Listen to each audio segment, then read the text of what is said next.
Hello, നമസ്കാരം. നിലാവാണ്. ഇന്ന് ചാവക്കാട് വരെ ഒന്ന് പോയാലോ? ചാവക്കാട് പോലീസ് സ്റ്റേഷൻ വരെ ഒന്ന് പോകണം. ഇതാണ് ചാവക്കാടിൻ്റെ കുപ്പിക്കഴുത്ത് എന്നറിയപ്പെടുന്ന ചാവക്കാടിൻ്റെ പാലോട്ടാ.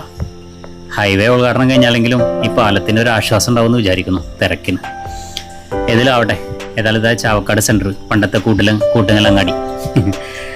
നമ്മൾ പോലീസ് സ്റ്റേഷൻ റോഡിന് കുന്നാള റോഡിന് പിടിക്കുകയാണ്. എന്തൊരു പിക്കറ്റിങ് കിടക്കുന്നത്, അതൊരു പോലീസുകാരൊക്കെ ഇവിടെയും. സാധാരണ പോലീസുകാർ എൻ്റെ പിന്നാലെയാണ്. ഇന്ന് ഏതായാലും പോലീസ് സ്റ്റേഷനിൽ നിന്ന് ഒരാളെ പൊക്കാന്ന് ഞാനും തീരുമാനിച്ചു. ആരെ പൊക്കുക? പാറാവിനെ പൊക്കാന്ന് വിചാരിച്ചെൻ്റെ കയ്യിൽ തോക്കുണ്ടാവും. പണ്ടത്തെ പോലെ ഒന്നല്ല, റിവോൾവർ ലോഡഡാണ്, ക്ലോസ് റേഞ്ചിൽ അപകടവും. എന്നാൽ പിന്നെ പരിസരത്ത് തോക്കില്ലാത്ത ആരെങ്കിലും ഉണ്ടാകുന്ന നമുക്ക് തിരഞ്ഞു നോക്കാം. വണ്ടികളൊന്നും പാർക്ക് ചെയ്തിട്ടും പിടിച്ചിട്ടും ഇവർ കൊണ്ടുപോകുന്നില്ല. അതെ, വണ്ടികളുടെ ഇടയിൽ തോക്കൊന്നും ഇല്ലാത്ത ഒരാൾ കിടക്കുന്നുണ്ട്. പാവം, കാലൊടിഞ്ഞെന്നൊക്കെ പറഞ്ഞിട്ട് രാവിലെ വന്ന് വിളിയാണ്. അവസ്ഥ കണ്ടപ്പോൾ മോശമായി. എന്നാൽ പിന്നെ വന്നെടുത്തേക്കാം, ട്രീറ്റ്മെൻറ്റ് ചെയ്താൽ അഡോപ്ഷൻ ശരിയാക്കാമെന്ന് പോലീസുകാരെന്ന് സാറന്മാരെന്നെ പറഞ്ഞിട്ടുണ്ട്. ഇവനൊക്കെ ഒന്ന് സെറ്റായി കഴിഞ്ഞാൽ ചിലപ്പോൾ നമ്മൾ വിചാരിച്ചാലും അഡോപ്ഷൻ നടക്കും. മുമ്പത്തെ പോലെ നടക്കുന്നില്ല. കാലിനോ കൈക്ക് എന്തോ പ്രശ്നമുണ്ടെന്ന് അറിയുന്നുണ്ട്. ആരുടെയോ ആവശ്യം കഴിഞ്ഞതിന് ശേഷം കൊടുന്ന് കളഞ്ഞിട്ടില്ലതാണ്. ഈ പൂച്ച പോലുള്ള ജീവിനെ ഒരു ചങ്ങലയും കഴുത്തിലൊരു മണിച്ചിത്രത്താഴൊക്കെ ഇട്ടിട്ടാണ് പൂട്ടിയിട്ടുള്ളത്. നോക്ക്, കഴുത്തിലൊരു താഴ് കിടക്കുന്നത്. ചില ജീവികളുടെ സമയം തെളിയുമ്പോഴാണ് അവർ ഉപേക്ഷിക്കപ്പെടുന്നതെന്ന് ഇടയ്ക്ക് ഞാൻ പറയാറുണ്ട്. ഇത് അതീപ്പെട്ട ഒന്നാണ്.